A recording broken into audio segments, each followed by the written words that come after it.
So Jesus had come and asked me to meet with him. So we went into my tent because I had to stay in this tent. And it was this beautiful royal purple color. So I remember sitting in the tent and he said, so what seems to be bothering you still? What are you still having trouble with? And I said, Jesus, I'm having such a hard time with how I've been treated in my life, with how I've been abused, with how I've been ignored, abandoned, neglected.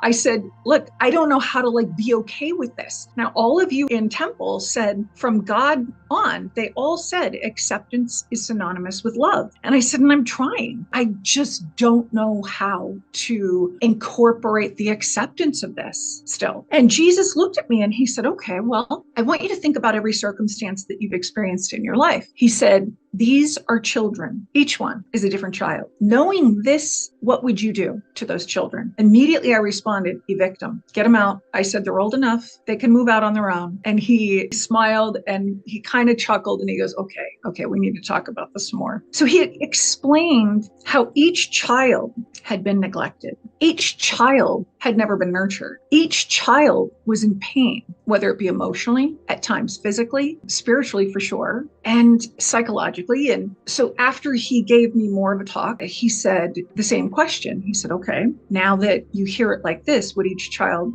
represents, what would you do with these children and what would you name them? And I just remember feeling like, wow, that was powerful. And I said to Jesus, I said, I would nurture these children. I would embrace them. I would speak to each of them. I would comfort them any way that I could. I would listen to them. He said, what would you name them? To which I looked down and I had tears welling up and I looked back up at Jesus and I said, love. Every one of these children was a gift of love.